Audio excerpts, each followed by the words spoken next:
Incendie, 2 sœurs, l'une arrachée de force, l'autre laissée pour morte. 20 ans plus tard, le médecin qui la sauve, c'est sa sœur. Avant de continuer, dites-nous dans les commentaires depuis quel pays vous nous suivez. La nuit explose dans un quartier populaire. Un immeuble s'embrase en quelques minutes. À l'intérieur, 2 petites filles. Sarah, 7 ans, serre la main de sa petite sœur. Salma, ne me lâche pas. Sarah, j'ai peur. La fumée devient noire.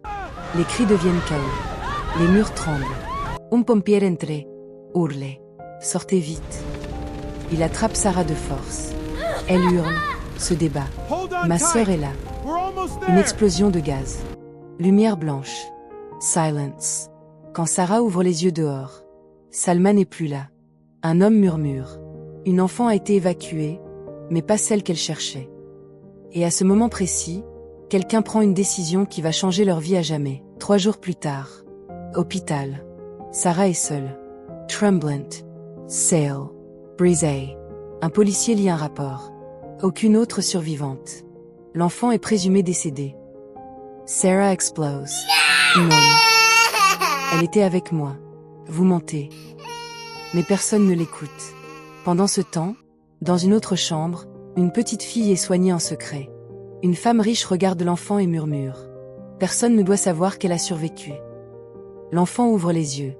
Où est ma sœur? Silence. Puis un mensonge. Tu n'as jamais eu de sœur. Et la porte se ferme. Sarah a grandi sans chaleur, sans famille, sans réponse.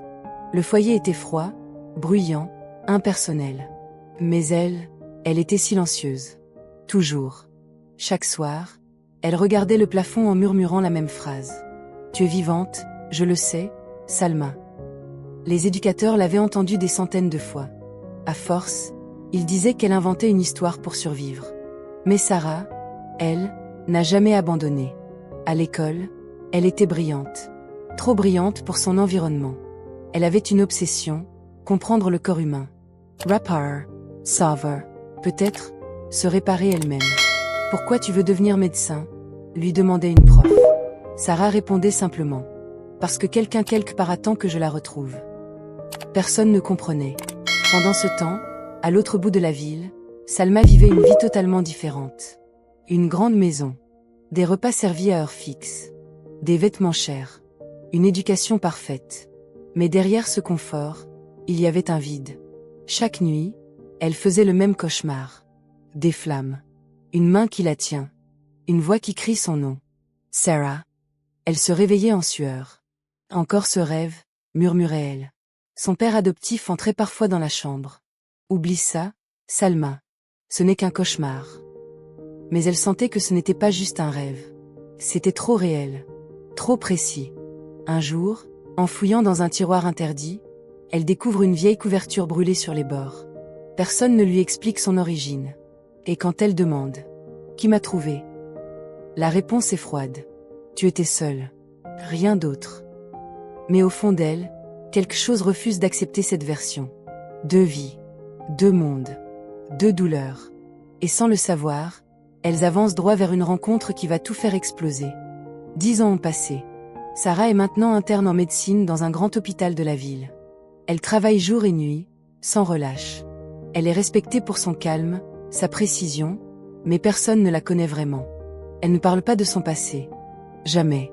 Mais dans son sac, elle garde toujours un vieux papier froissé, un rapport d'incendie illisible, et un prénom écrit à la main.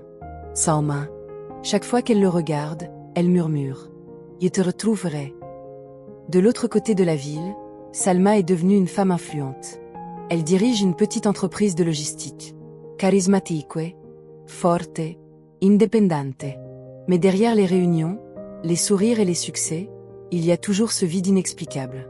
Un soir, en sortant d'un événement professionnel, elle s'arrête devant une vitrine d'hôpital partenaire.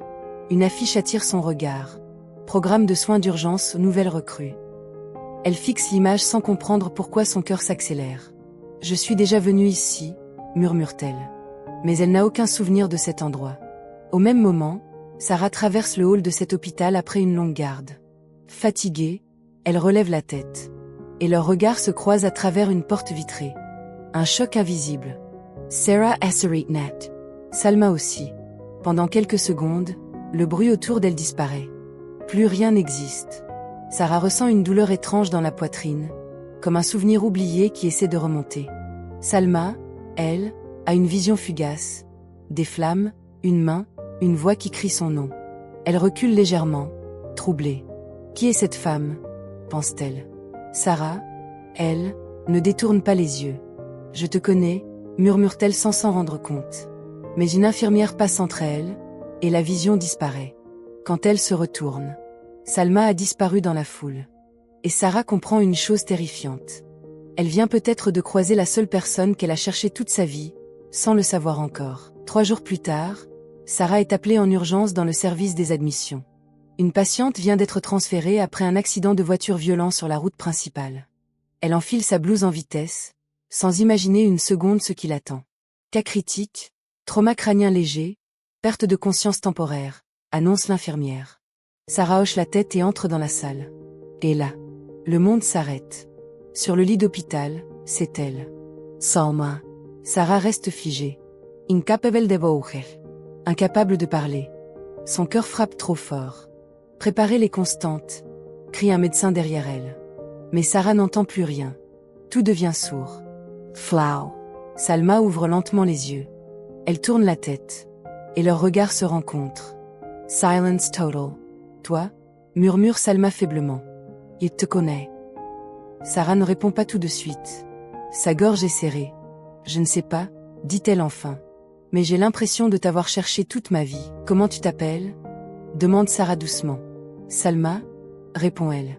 À ce moment précis, Sarah sent quelque chose se briser en elle. Un souvenir flou revient, des flammes, une main serrée trop fort, un cri. Elle recule légèrement. Non, ce n'est pas possible. Mais avant qu'elle puisse dire quoi que ce soit, Salma perd connaissance. On la perd, crie un médecin.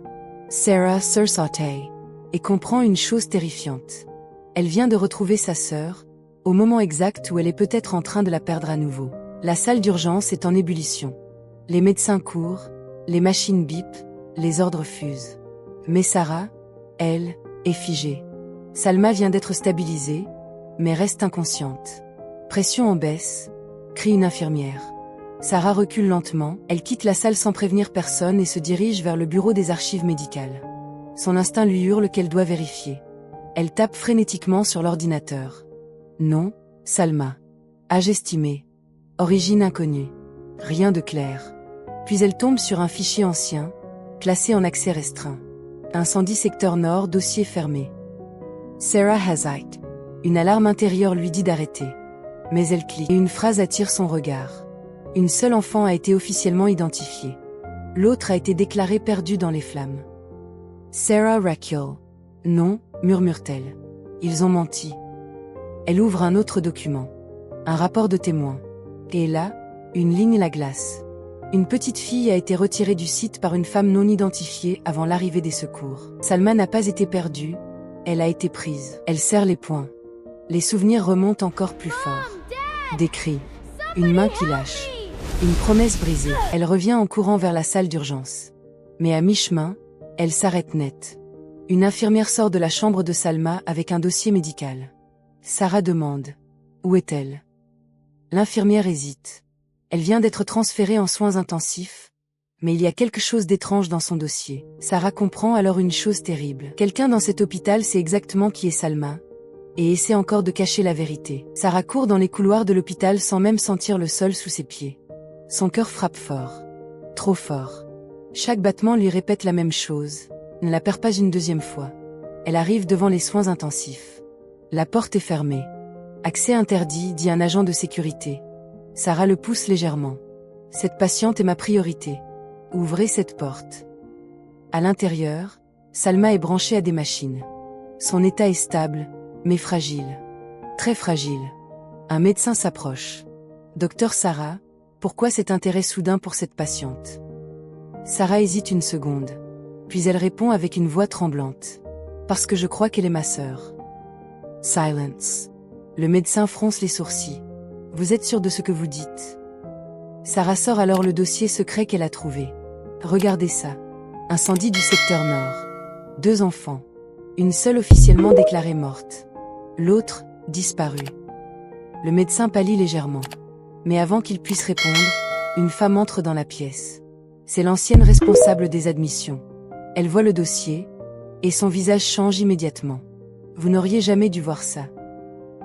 Sarah se retourne lentement. N'est-ce pas? Vous étiez là cette nuit-là. Silence, Lord. La femme baisse les yeux. Il fallait faire un choix, il n'y avait pas assez de ressources pour sauver les deux. Sarah explose. Vous avez volé une enfant à sa famille. Les machines de Salma s'accélèrent. Le stress monte dans la salle. Pep, pep, pep. Le médecin intervient. Calmez-vous, sinon on va la perdre. Mais Sarah ne bouge pas.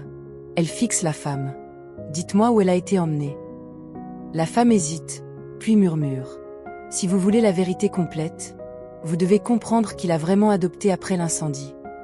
Sarah reste figée. Et réalise une chose terrifiante. Reste immobile. La personne qui détient la clé du passé de Salma est peut-être encore beaucoup plus proche qu'elle ne le pensait. Les mots de la femme résonnent encore dans sa tête. La personne qui l'a adoptée est plus proche que vous ne le pensez. Dans la chambre de soins intensifs, Salma est toujours inconsciente. Les machines continuent de biper, mais tout semble plus lent, comme si le temps lui-même hésitait. Sarah serre le dossier contre elle. Dites-moi, maintenant. La femme hésite, puis baisse la voix. Après l'incendie, une seule personne a insisté pour récupérer l'enfant survivante sans passer par les procédures officielles. Sarah fronce les sourcils. Qui? Silence. Puis la réponse tombe comme un coup de couteau. Votre propre directrice de service, le docteur Elena Mbaye. Sarah Rakiel. Non. Impossible. Elena Mbaye est celle qui l'a encadrée depuis des années. Celle qui l'a aidée à entrer en médecine. Celle qui la traite presque comme une fille. Sarah murmure. Ce n'est pas vrai. Mais la femme continue. Elle a changé son identité. Elle a falsifié les dossiers. Elle a pris l'enfant pour la protéger, ou pour se protéger elle-même. Sarah a l'impression que le sol disparaît sous ses pieds. Flash rapide dans sa mémoire, Elena lui souriant, Elena posant une main sur son épaule, Elena disant « Tu es especiale, Sarah ». Sarah comprend soudain. Tout était proche. Trop proche. Elle sort en courant du bureau, traverse les couloirs, et entre violemment dans le bureau de la directrice. Elena est là. Calme. Trop calme. Sarah, je savais que tu finirais par découvrir. Silence total. Sarah tremble. Pourquoi? Pourquoi Salma? Pourquoi nous avoir séparés? Helena soupire. Parce qu'après l'incendie, je ne pouvais sauver qu'une seule enfant sans déclencher un scandale. Sarah explose. Vous nous avez volé notre vie. Elena la regarde droit dans les yeux. Non, je t'ai donné une nouvelle vie. Et à cet instant précis, Sarah comprend que la vérité n'est pas seulement tragique, elle est beaucoup plus personnelle qu'elle ne l'avait imaginé. Sarah reste face à Elena Mbaye, incapable de détourner le regard. Ses mains tremblent encore. Une nouvelle vie, répète Sarah avec une voix brisée. Vous appelez ça une nouvelle vie? Elena ne répond pas tout de suite. Elle se lève lentement, contourne son bureau, puis s'arrête près de la fenêtre. Tu étais blessée, Sarah. Sans famille. Sans stabilité. Je t'ai sauvée de ce chaos. Sarah secoue la tête. Et Salma? Où était-elle dans votre plan de sauvetage? Silence. Elena ferme les yeux une seconde. Je ne pensais pas qu'elle survivrait seule. Mais quelqu'un l'a prise avant que je puisse corriger les choses. Sarah Rakiel, Choki. Vous avez détruit une famille entière. Un bruit de bip urgent retentit dans son oreillette médicale. Code rouge en soins intensifs. Elle se retourne immédiatement, prête à courir. Mais Elena la bloque. Si tu y vas maintenant, tu risques de tout perdre. Sarah la fixe. Je l'ai déjà perdu une fois. Je ne recommencerai pas. Elle pousse Elena et court dans le couloir. Les lumières clignotent. Les alarmes retentissent plus fort. Dans la chambre, les médecins s'agitent autour de Salma. Elle fait un arrêt respiratoire. Sarah entre en trombe. Laissez-moi faire. Elle prend la place du médecin, pose ses mains sur la poitrine de Salma. Une pression. 2. Silence. Les machines s'affolent. On la perd. Sarah murmure, les larmes aux yeux. Salma, si tu m'entends, reviens. Et à cet instant précis, un léger mouvement apparaît sur les doigts de Salma. Mais personne ne sait encore si c'est un signe de vie, ou un dernier adieu. Le bip des machines ralentit. Puis se stabilise. Un silence lourd tombe dans la salle de soins intensifs. Les médecins échangent des regards incrédules. Elle est revenue, murmure une infirmière. Sarah reste immobile, les mains encore posées sur Salma. Elle n'ose pas bouger, comme si le moindre geste pouvait briser ce moment fragile. Salma ouvre lentement les yeux. Elle respire difficilement. Son regard cherche autour d'elle, flou, perdu. Puis il se pose sur Sarah. Long silence. Essuie où? Souffle Salma. Sarah avale ses larmes. À l'hôpital, tu as eu un accident. Salma fronce légèrement les sourcils, comme si quelque chose essayait de remonter de très loin. Pourquoi tu pleures? Sarah tremble. Tout ce qu'elle a retenu pendant des années est là, au bord de ses lèvres. Mais elle hésite. Parce que la vérité peut tout briser, ou tout réparer. Elle respire profondément. Parce que je t'ai cherché toute ma vie. Silence total. Salma la fixe. Un flash traverse son esprit. Des flammes. Une main. Une voix qui crie son nom. Elle se redresse légèrement. Sarah. Sarah Sursate. Comment tu connais mon nom? Salma tremble à son tour. Je ne sais pas, mais je le connais, comme si je t'avais toujours connu. Les deux sœurs se regardent sans parler. Puis, comme un déclic invisible, les souvenirs explosent. Le feu. La séparation. La main qui lâche. Le cri. Salma murmure en larmes. Tu es ma sœur. Sarah éclate en sanglots. Oui, elles s'effondrent dans les bras l'une de l'autre. Long silence. Brisée mais forte. Sharadet. On nous a volé 20 ans, mais pas la fin. Deux sœurs réunies. Mais une dernière question reste dans l'air. Combien d'autres histoires comme la leur restent encore dans l'ombre, oubliées par le destin, ou par les hommes?